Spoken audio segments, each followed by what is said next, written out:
Wabarakatuh.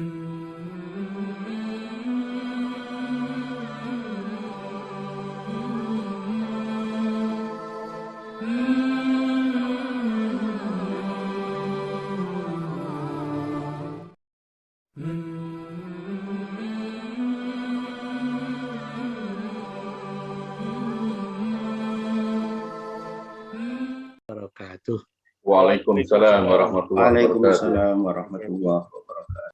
Supaya niat itu menjadi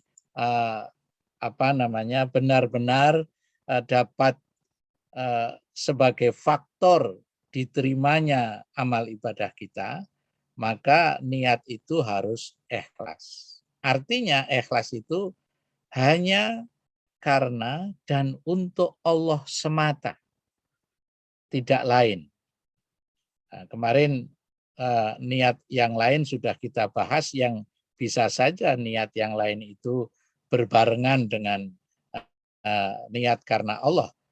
Asalkan itu lain, kemarin sudah kita bahas, enggak masalah.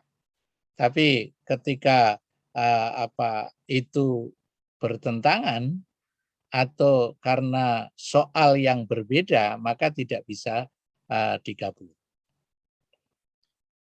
Oleh karena itu Al-Baidawi menjelaskan niat itu haruslah dengan ikhlas, dan kalau niat itu sudah dilakukan dengan ikhlas, dia akan mendapatkan pahala. Pahala di akhirat serta taufik dan sukses atau najah di dunia.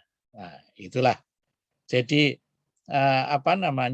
imbalan dari niat yang ikhlas itu tidak hanya di akhirat, tapi juga di dunia.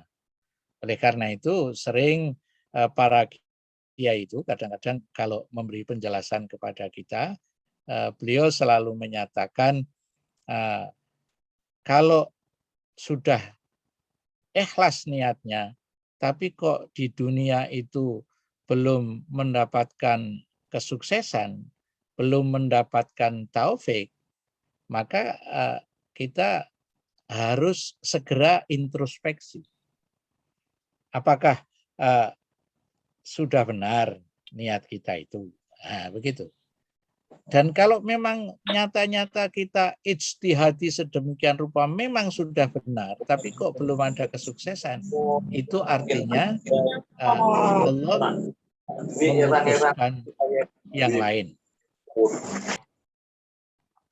Baik, kita lanjutkan lagi poin yang kedua dari ajaran beliau yang menyatakan bahwa kesempurnaan manfaat ibadah itu manakala disertai niat untuk mendapatkan ridho Allah Subhanahu wa Ta'ala. Jadi kalau tadi niat itu karena dan untuk Allah, karena dan untuk Allahnya itu untuk mendapatkan ridho dari Allah Subhanahu wa Ta'ala.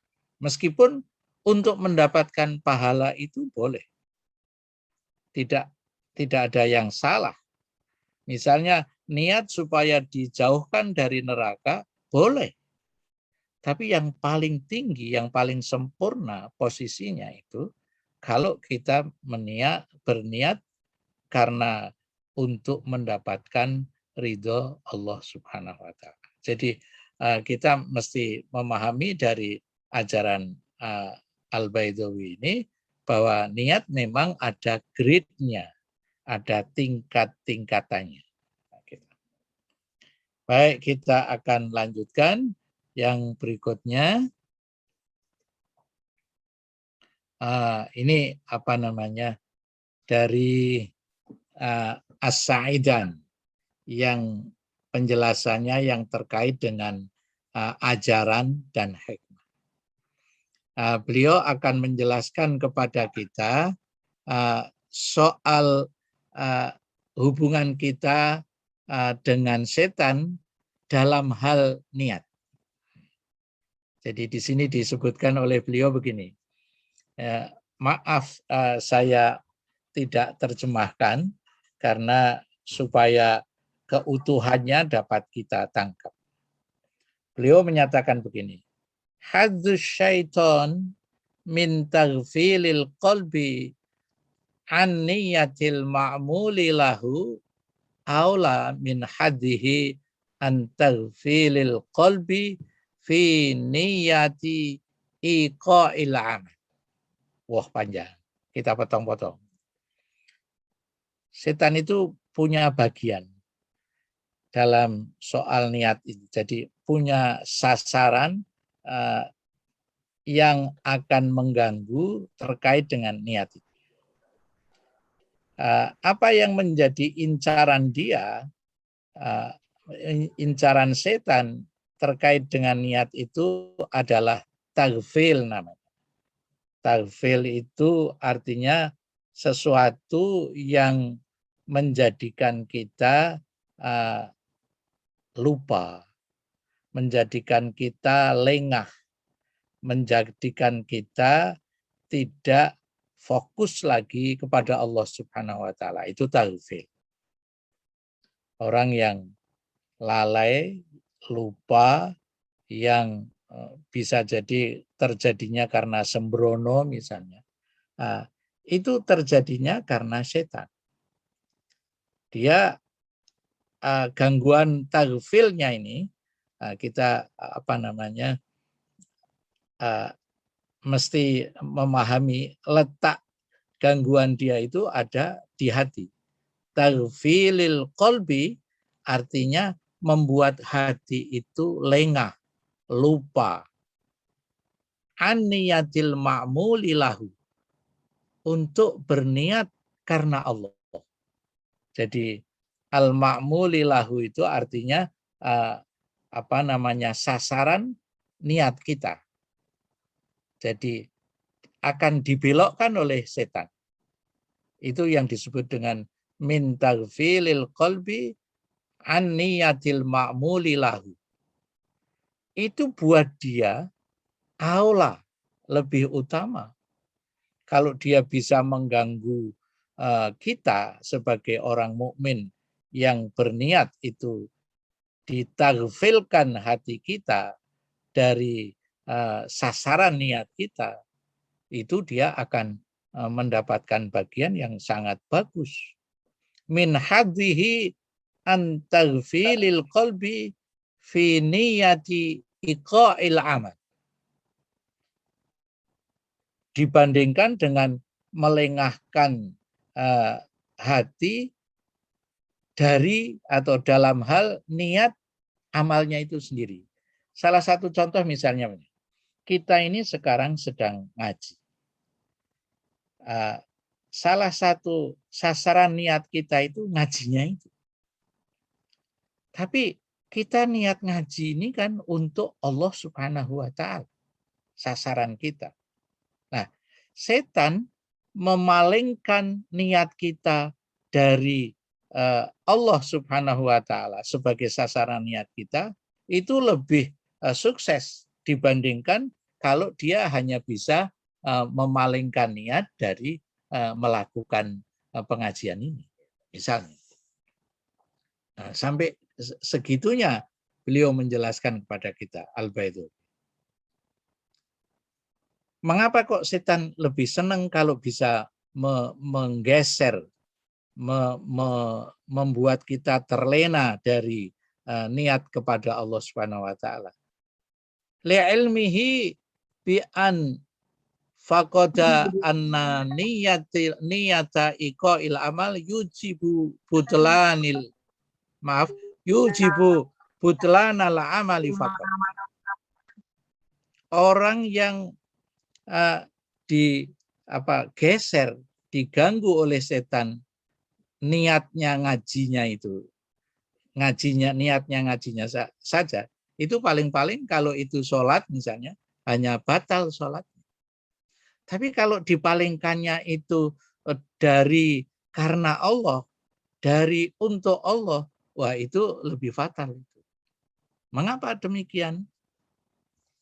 Wa faqada anna niyatal ma'muli lahu yuqi'ul 'abdu fi syirki wa hadzi syaiton minasyirki a'zamu min hadzihi mim mujarradi butlanil amal.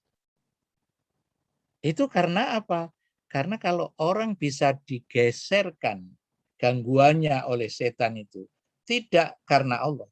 Ngaji ini misalnya fokus ngajinya dapat, tapi karena Allahnya digeser oleh setan dengan niat-niat yang lain. Kalau dengan niat-niat yang lain itu yang bisa digeser, itu oleh Al-Baidawi disebutkan itu hamba yang dapat diperdaya oleh setan sehingga niatnya itu menjadi dilalaikan untuk Allahnya itu, maka itu jatuh ke dalam syirik. Dan kalau kita sudah jatuh ke dalam syirik itu, wa haddus syaitan minasyirki a'dhamu. Itu lebih besar buat setan. Nilai suksesnya dia lebih besar. Min haddihi mim mujarradi butlanil amal. Daripada sekedar amalnya batal. Itu lebih besar itu. Nah, inilah oleh karena itu para ahli tasawuf terutama para sufi tentang niat ini selalu hati-hati. Selalu mempertanyakan apakah saya sudah benar niat yang saya lakukan atau yang saya lakukan itu niat itu mana yang bergeser, yang diganggu oleh setan. Nah, itu menjadi penting. Inilah yang dengan disampaikannya maaf ini bukan Al-Baidawi, As-Sa'idan. As-Sa'idan mengajarkan kita kewaspadaan. Mana yang digeser oleh setan? Karena Allahnya apa karena sholat zuhurnya? Karena sholat zuhur itu kan kalau dilafatkan niatnya itu usolli fardhu zuhri. Misalnya kita lengah tidak berniat sholat zuhurnya, tidak masalah. Paling sholat zuhurnya batal. Tapi kalau bukan sholat zuhurnya, tapi yang paling belakang itu lillahi ta'alanya itu yang diperdaya oleh setan, itu menjadi sangat fatal. Karena seorang hamba yang sudah seperti itu sudah jatuh ke dalam syirik. Paling tidak itu yang kemarin sudah kita bahas menjadi asyirkul asghar, syirik yang kecil. Oke, ini poin pertama dan kita tidak akan lama-lama lagi, tinggal satu slide saja nanti. Ini slide yang satu belum selesai, akan saya selesaikan satu slide lagi. Ini satu, baru setengah. Sekarang penjelasan As-Sa'idan yang kedua. Fawatu niyati iqa'il amal yujibu butlanil amal faqat. Bergesernya atau tidak dicapainya niat mengenai amalnya, misalnya sholat zuhur ya mengenai zuhurnya, sholat asar ya mengenai sholat asarnya, itu menjadikan batalnya amal kita, batalnya sholat zuhur kita, sholat asar kita. Idzan, karena itu al-mutaqarraru indal ulama, yang ditetapkan oleh para ulama itu annan niyata al-matlubah fi kulli ibadah minal abdi niyatu amali. Oleh karena itu yang disepakati oleh para ulama, yang ditetapkan oleh para ulama, bahwa niat yang dituntut oleh Allah dalam setiap ibadah itu pertama adalah niat untuk ibadahnya itu sendiri. Bisa sedekah, bisa niat sholat zuhur, bisa niat berkorban, bisa niat apalagi. Pendek kata semua yang bernilai ibadah, semua ibadah itu syarat pertamanya harus ada niat mengenai ibadahnya itu sendiri. Dan yang berikutnya lagi adalah waniyatu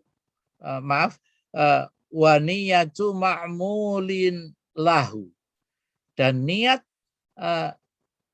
yang menjadi sasaran dari ibadah itu, yaitu Allah Subhanahu wa taala. Jadi itu harus dua-duanya.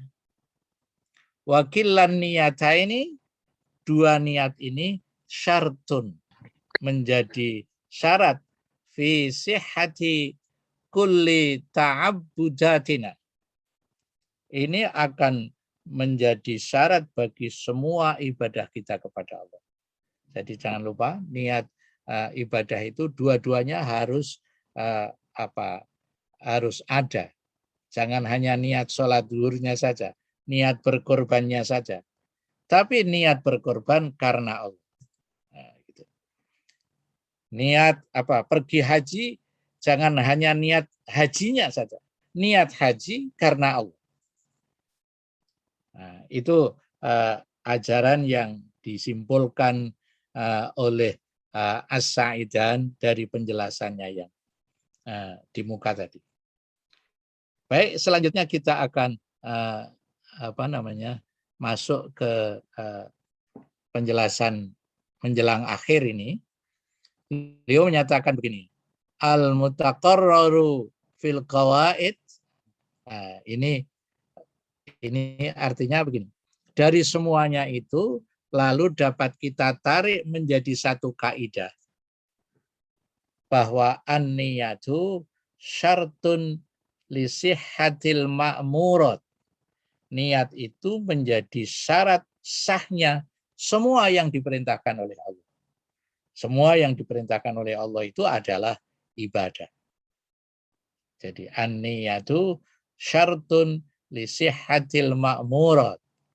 Dan jangan lupa niat di sini meskipun satu itu objeknya dua. Satu, niat mengenai amalnya. Yang kedua, niat karena Allah. Wahada aslun. Inilah dasar. Wa qaidatun. Dan kaidah azimatun yang besar. Inda ahlil ilmi. Menurut ahli ilmu syar'iyah. Fa'ayyu syai'in umirta bihi, semua hal yang diperintahkan oleh Allah, fala yasihhu indallah illa bin niyati, tidak sah menurut Allah kecuali dengan niat. Fafaidatun niyat, faedahnya niat, fi babil ma'murati sihhatuha. Soal niat utamanya adalah faedah itu mengenai keabsahan. Fassalatu mim babil ma'murat. Seperti salat menjadi bagian dari yang diperintahkan oleh Allah Subhanahu wa taala. Fala tasihhu illa bin niyah. Enggak sah tanpa niat. Nah, sekarang yang terakhir yang ingin dijelaskan oleh As-Sa'idan adalah bagaimana kita melihat apa yang diperintahkan oleh Allah Subhanahu wa taala. Fajami'u ma'muratis syar'i la tasihhu illa bin niyyah. Semua yang diperintahkan oleh syara' oleh Allah Subhanahu wa taala enggak sah tanpa niat. Nah, sekarang al-ma'muratu tangqasimu ila qismain. Yang diperintahkan oleh Allah Subhanahu wa taala itu dapat dibagi menjadi dua. Ini nanti akan kita lihat kaitannya dengan niat. Yang pertama, ma'muratun lihaqqillah.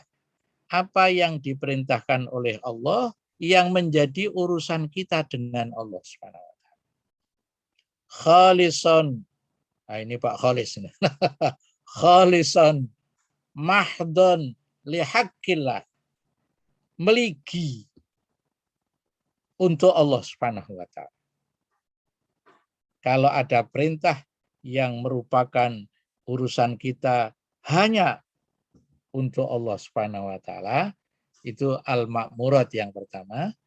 Al-ma'murat yang kedua adalah wa ma'muratun lihaqqin limakhlukin, dan perintah Allah terkait dengan urusan kita terhadap makhluknya. Bagaimana terhadap dua pembagian itu? Beliau menyatakan begini, fanniyatu allati hiya syartun fi sihhatil ma'murati na'ni biha al-ma'murati fi haqqillahi azza wa jalla. Yang dimaksud niat sebagai syarat sahnya yang diperintahkan oleh Allah itu adalah yang diperintahkan oleh Allah yang merupakan urusan kita kepada Allah Subhanahu wa taala. Wa amman niyatu fi babil ma'murat li haqqil makhluk falaisat faidatuha as-sihah. Yang kaitannya dengan makhluk itu enggak ada urusannya dengan sah atau tidak sah. Baru ada urusan seperti yang kemarin saya ceritakan. Kalau ada persoalan, kalau apa yang kita lakukan, muamalah yang kita lakukan terhadap sesama hamba Allah ini ada masalah, itu baru akan dilihat ulang. Tapi kalau tidak, yang penting hak kita kepada sesama itu kan secara zahir terpenuhi. Misalnya kalau jual beli, ya kita sudah bayar. Terlepas niat atau tidak niat, itu enggak jadi soal, enggak ada pengaruhnya buat dia. Yang ada nanti akan dijelaskan di bawah ini, tidak akan saya dulu. Jadi soal kaitannya niat yang tadi disebutkan, niatun fi iqa'il amal, niat yang terkait dengan apa yang kita lakukan, dan niat yang al-ma'mul lahu, yang menjadi sasaran amal kita, itu kalau itu al-ma'murat li haqqillah. Kalau al-ma'murat li haqqil makhluk, tidak ada relevansinya dengan sah atau tidaknya kaitannya dengan niat itu. Wa innama faidatuha tarattabas sawab faqat. Hanya kaitannya dengan soal pahala. Jadi inilah yang sering kita selalu membahasnya. Apa yang oleh Allah diperintahkannya menjadi hak sesama, itu kalau kita lakukan begitu saja, tidak masalah sebenarnya. Asal sesama kita itu terpenuhi. Tapi kalau ingin apa yang kita lakukan itu punya kaitan dengan pahala Allah, itu harus ada niatnya.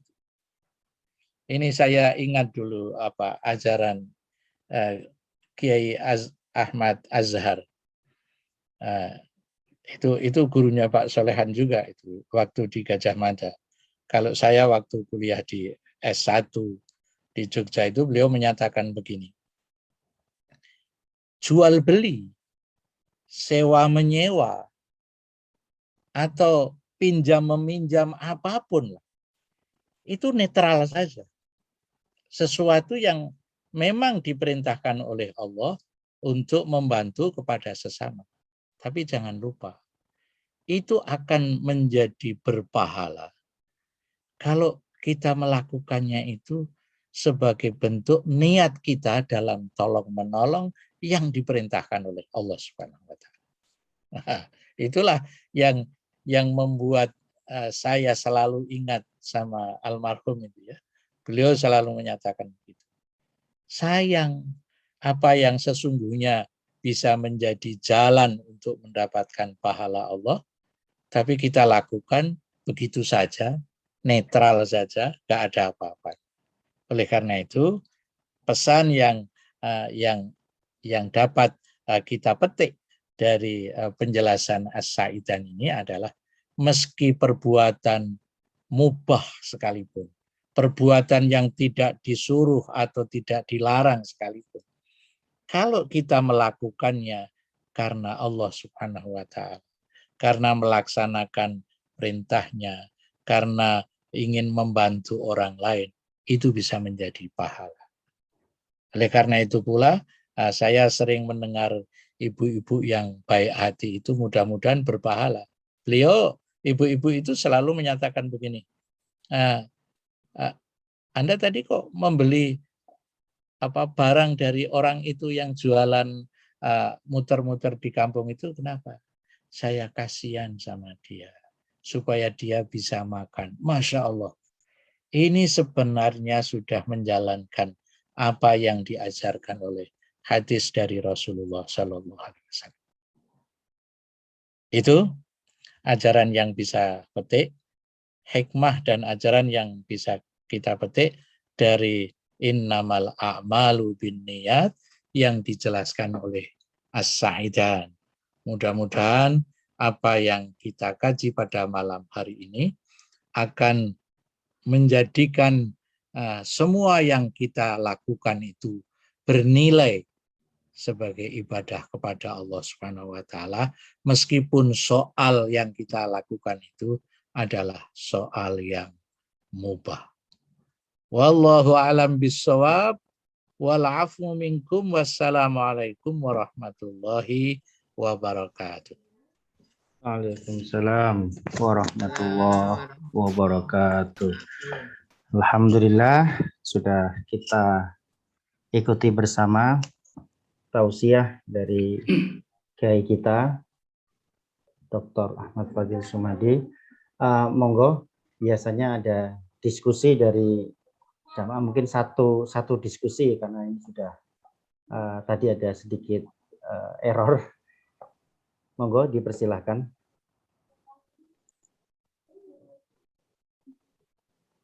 Ya, kalau nggak ada saya boleh. Oh, silakan Bapak Pak Wayono. Monggo. Oh, Sekali-sekali lah. Yang tanya takut saya ini. Jawab. Ini pelajaran yang sangat bermakna untuk kita semua. Nampaknya hanya niat, tapi ini kadang-kadang kita itu sering melupakan. Nah, ada kadang-kadang niat yang sudah niat. Nah, niat itu kan tadi disampaikan Pak Fadil, niat itu harus ikhlas. Nah, kalau ikhlas itu kan kita bicara hati, ya, bicara hati. Jadi ikhlas itu mesti dengan hati, ya, bukan dengan mulut. Nah, oleh karena itu, ini kita kalau kita punya niat, ini kadang-kadang kita kan hanya di dalam hati kita. Misalnya akan membantu orang, ya, ini niat dalam hati, tapi tidak kita ucapkan. Ya. Nah, tapi ada pendapat, Abdil, bahwa niat itu harus keluar dari mulut, diucapkan. Tapi ada orang mengatakan niat yang penting itu hati kita. Lah, sehingga ini kan ada dua pendapat, dua kubu. Asal jangan kubunya Muhammad Kece ya. Ya. Kemudian itu gimana ini sebaiknya? Dan kita sering itu tidak diucapkan dengan mulut, tetapi itu hanya di hati kita. Apakah itu sudah merupakan niat yang benar? Nah, satu itu. Kemudian kita kadang-kadang punya niat kan lama sebelumnya. Wah, saya kok kepengin, ya, sedekah untuk itu, atau saya kepengin kok membantu perbaikan jalan, saya kepengin bantu masjid, lama sebelumnya. Tapi pas kita memberikan infak, sedekah dan sebagainya itu, kita tidak pernah mengucapkan apa-apa. Dan di dalam hati kita itu juga muncul, saya niat sedekah karena Allah. Tetapi itu niat sudah sebelumnya. Nah, pada waktu implementasinya, pelaksanaannya, kita kadang-kadang langsung aja gitu. Nah, itu gimana penilaian? Kalau dikaitkan dengan hadis, siapa dari siapa itu? As-Saidan. As-Saidan. Itu kira-kira gimana? Ya. Pak Kiai. Nggih, monggo. Matur nuwun, Prof. Begini, yang satu tadi adalah antara mulut dan hati, perbuatan mulut dan perbuatan hati. Sebenarnya ada satu lagi, perbuatan anggota badan kita, perbuatan dari tubuh kita. Jadi yang disebut niat itu meski letaknya di dalam hati, tapi punya pengaruh yang sangat besar pada mulut dan pada bahasa tubuh kita, pada perangai tubuh kita. Sekarang Bu, itu kan soal pengaruh.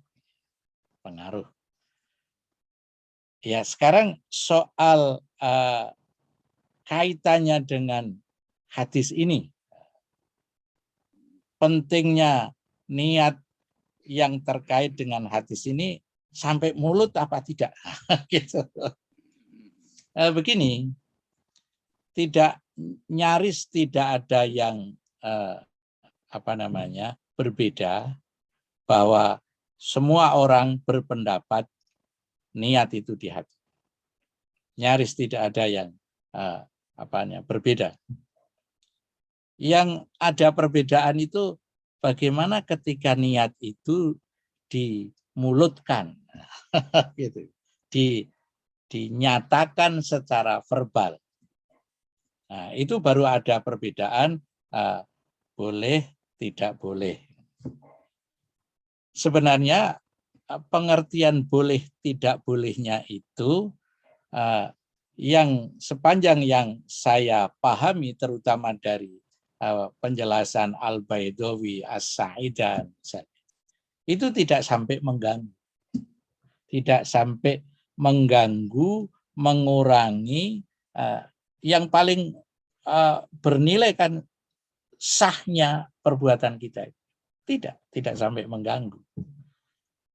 Jadi perbedaan itu hanya itu enggak perlu, itu perlu. Tapi tidak sampai mengganggu.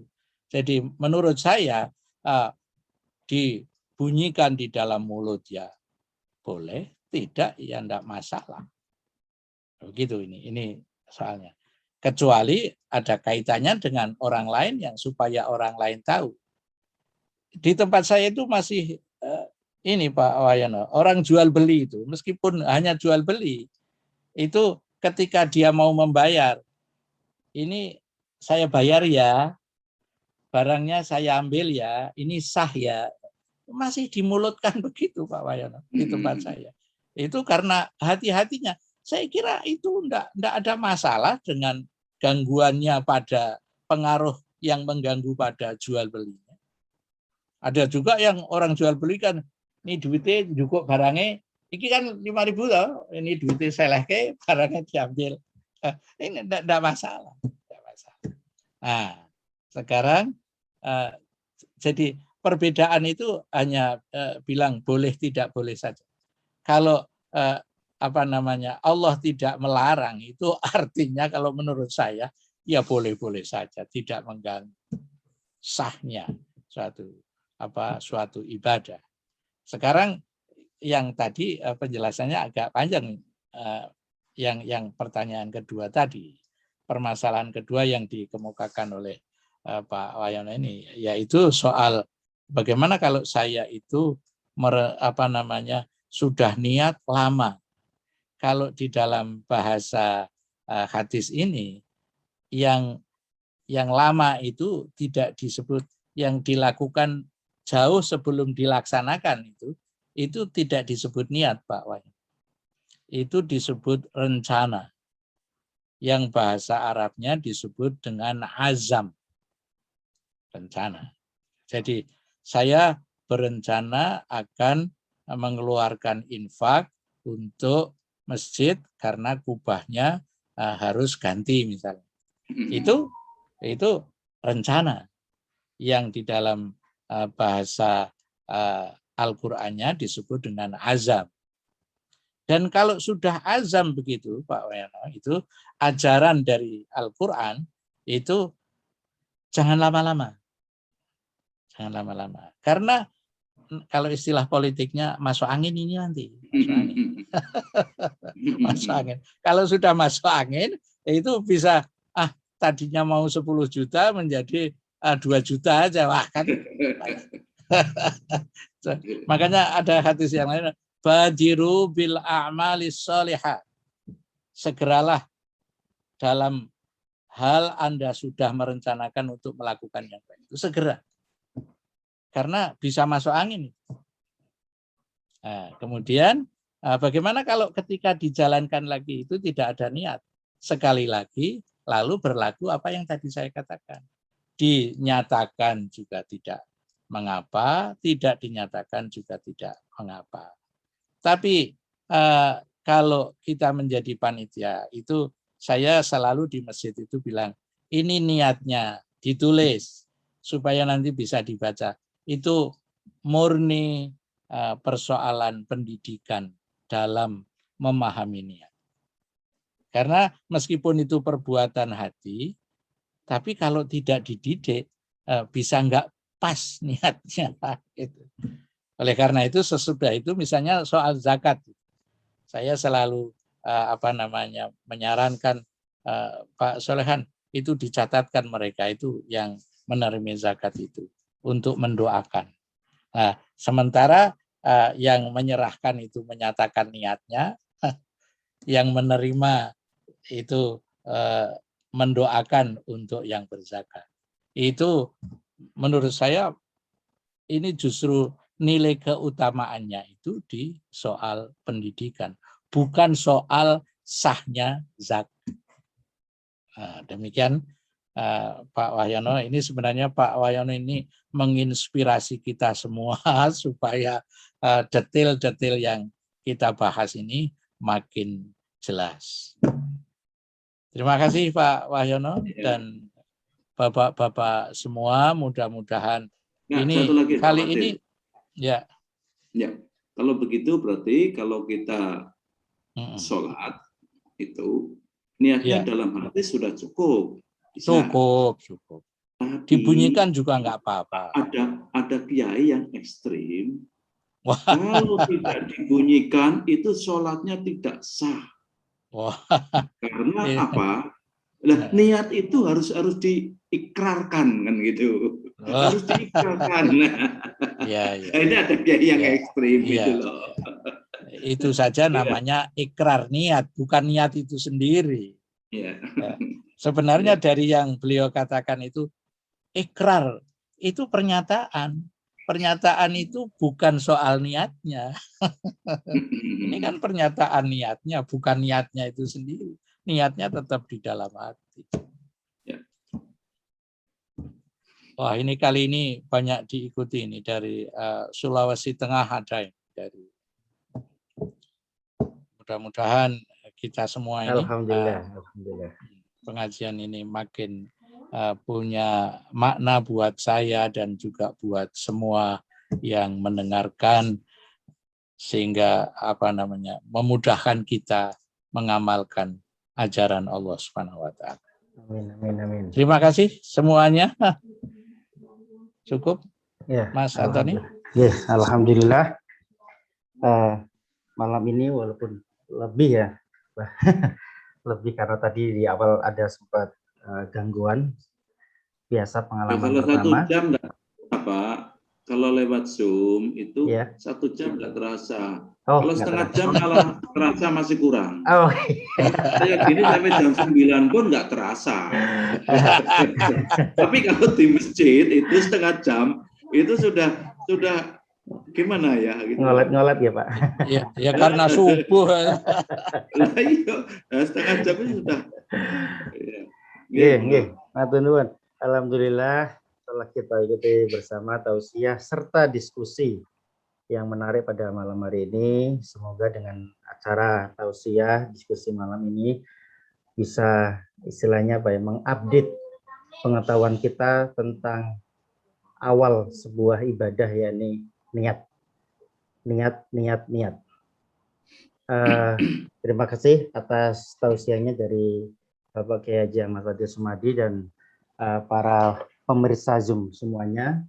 Mari kita tutup acara pada malam hari ini dengan bacaan hamdalah. Alhamdulillahirobbilalamin. Mohon maaf bila ada kekurangan. Wassalamualaikum warahmatullahi wabarakatuh.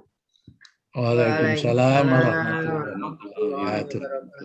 Mas Tony, ini saya Pripun Pak Yai? menyampaikan sedikit. Jadi Bapak Ibu mohon maaf tadi di awal itu ada trouble karena mestinya Mas Hilal itu menggunakan Zoom yang langganan masjid. Ini salah, dia menggunakan Zoom yang pribadi itu sehingga 45 menit langsung hilang. Sudah di Kuota. Salah akun. Tadi sudah Yang dibenerin oleh gratis itu. Pak, betul oleh Pak Rizza. Mudah-mudahan nanti ke depan sudah familiar, sudah lancar karena ya kita sudah langganan yang Bagus ini premium ini.